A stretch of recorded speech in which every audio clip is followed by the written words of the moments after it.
Once his repairs were complete, Gobta settled in for a long rest, letting his body recover from the previous day's exhaustion.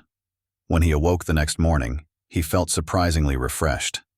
After stretching and gathering his thoughts, he decided to forage for food, picking up some wild nuts, strawberries, and more of the mushrooms he'd spotted the day before.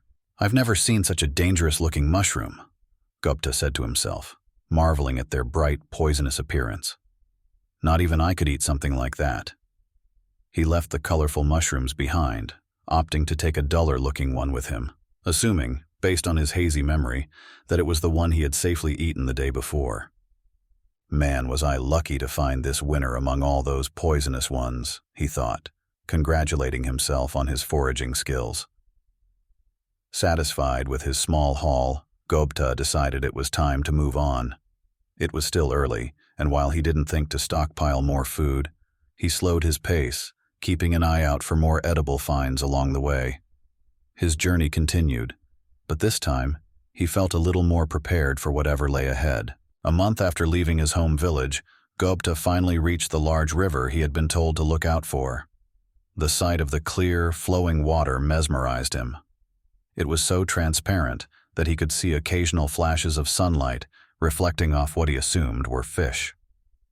Though the river appeared calm on the surface, Gobta could tell from the swirling currents just below that it was deceptively powerful, likely challenging even for a strong swimmer. The sheer size of the river left him wide-eyed in amazement. He was used to small creeks and streams which he loved playing in, but this was on a completely different scale. He had never seen anything like it before, and the grandness of the sight filled him with awe. "Hi-yah! This is so great!" he shouted, his excitement bubbling over. He spent the entire day sitting by the riverbank, watching the water flow endlessly, captivated by its beauty until night fell. The next morning, feeling satisfied from the breathtaking view, Gobta prepared to resume his journey. But as he was about to start walking, he realized something important. "Huh? They told me to follow my left hand once I reach the river," he muttered. "But if I turn around, it's going in the opposite direction." He was right to be confused. Though he had marked his left hand to remember the instructions, he hadn't considered that his left hand would point in different directions depending on how he moved. Which way was he supposed to follow it? After pondering the problem, Gobta came up with a simple solution. He picked up a tree branch from the ground and let it fall, deciding to follow the direction it pointed. Miraculously, the branch ended up pointing in the correct direction, once again demonstrating Gobta's incredible luck. Without questioning it further, he followed the branch's guidance, and his journey continued smoothly from there. As Gobta's journey began to feel monotonous, he spotted some shallows in the river up ahead. This area served as a watering hole for the forest animals, where carnivores and herbivores coexisted peacefully, a rare sight in the wild. Animals generally avoided conflict here, a sort of natural rule among them. However, this rule didn't apply to humans or monsters, and Gobta was no exception. Since many predators were nocturnal, the animals were less cautious during the day, presenting Gobta with a prime opportunity. "What a chance! My first meet in ages!" Gobta's eyes gleamed with excitement as he observed the scene. Large, slow creatures were enjoying the cool water, while swift predators came and went quickly. Even smaller animals like birds and hares were drinking near the edges to avoid the larger ones. Gobta scanned the area and soon spotted a fat, slow-moving hare, perfectly sized for him. Larger prey would have been too risky. He approached cautiously, stopping a short distance away to assess the situation. "All right, so far so good," he thought, grinning to himself. He gathered a few stones from the ground and moved closer, using his experience from raiding vegetable gardens to stay hidden. "Yeah," he shouted, as he threw a stone with precision. The stone hit the hare cleanly, and the animal fell into the watering hole. The other animals scattered in panic, but Gobta was focused solely on his prize. He eagerly retrieved the hare's body, already salivating at the thought of his long-awaited meal. Just then, Gobta's situation took a turn for the worse. "Grrrr!" roared a massive magical beast as it emerged from the trees. The blade tiger, the feared king of the forest, appeared on a small cliff, its gaze fixed intently on Gobta. This formidable creature held a B-rank designation, meaning it was far beyond the capabilities of an F-ranked goblin like Gobta. The blade tiger had originally come for the animals at the watering hole, but Gobta's earlier actions had driven them all away. Now the tiger was left with nothing to hunt except Gobta and his meager catch. The hare would be insufficient to satisfy such a beast. "Gah! Are you after me?" Gobta exclaimed, his heart racing. The tiger leaped from its perch with a grace that defied its size, landing silently in front of Gobta. He flinched but knew that running was futile. The tiger's presence sealed his fate, unless he could somehow fight back.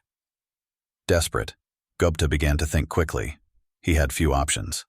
His left hand still held a stone, but against a blade tiger, it was unlikely to be effective. Maybe... He suddenly remembered the knife he had been given before leaving his village. If he could use it to wound the beast, he might buy himself enough time to escape. With no other options, he decided to put his trust in the knife and prepare for a fight, determined to struggle with all his might. Gobta decided to use the stone to distract the blade tiger first, hoping it would give him a chance to use the knife. As he threw the stone, the tiger easily dodged it, allowing Gobta to prepare to throw the knife. But as he reached into his pocket, he pulled out. Wait, was that a mushroom? Gobta's realization came too late. He had mistakenly grabbed the mushroom he had planned to eat later, thinking it was the knife. Despite his intentions, this mushroom turned out to be a rare, highly poisonous type, filled with lethal spores. When Gobta threw it, the blade tiger attempted to use its voice cannon skill to destroy it. However, the mushroom shattered and released its toxic spores into the air, which settled on the tiger's body. The blade tiger was overwhelmed by intense pain as the spores entered its eyes, ears, and mouth. The beast writhed on the ground, experiencing a level of agony it had never known before. Seizing the unexpected opportunity, Gobta realized this was his chance. Whoa! I don't know what happened, but this is my big chance, Gobta thought as he quickly formulated his escape plan. Unlike a seasoned adventurer who might have gone in for the kill, Gobta grabbed the hare he had caught and ran for it. He reached his battered old wagon, threw the hare on top, and sprinted away with all his remaining strength. He ran until he reached what he hoped was a safe place, breathing heavily with relief. Gobta had survived what was undoubtedly the greatest danger he had ever faced. Relieved from the immediate danger, Gobta's hunger quickly resurfaced. He remembered the hare he had caught and decided not to let his guard down just yet. He moved to the riverbed, where he could see his surroundings more clearly, and used stones and dead sticks to create a makeshift outdoor stove. With the threat of the blade tiger behind him, Gobta turned his attention to preparing the hare. He drained the blood, skinned, and gutted the animal with anticipation. Soon the hare was skewered on a stick and placed over the fire. Gobta rotated the stick to ensure the meat cooked evenly, occasionally basting it with berry juice for added flavor. "This is great! This is so great!" Gobta exclaimed, savoring the first meat he had tasted in days. The sizzling, juicy meat was a heavenly reward after surviving such a close encounter. The deliciousness of the meal, especially after subsisting on wild strawberries and nuts, was unparalleled. Gobta relished every bite, ignoring the dripping oils as he ate with gusto. The fear he had felt before was already a distant memory. For him, the past was forgotten, and he was solely focused on enjoying his feast and looking forward to the next day. "Right, I have a feeling tomorrow's going to be a great day," he declared, his optimism unwavering.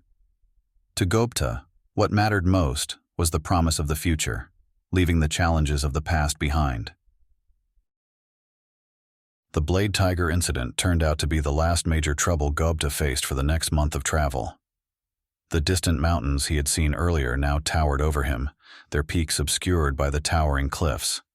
The rain-sculpted buttes formed a formidable, awe-inspiring wall that captured Gobta's attention. Despite the stunning scenery, Gobta couldn't afford to dawdle. His food supplies were running low again, and he was now in territory more or less under the Dwarven King's protection, moving through the grasslands outside the forest of Jura. He had tried to gather as much food as possible before hitting the mountain road, but his supplies were dwindling fast. The beautiful views somewhat distracted him from his hunger, but he knew he needed to confront the reality of his situation. Additionally, Gobta wasn't the only traveler heading to the Dwarven Kingdom.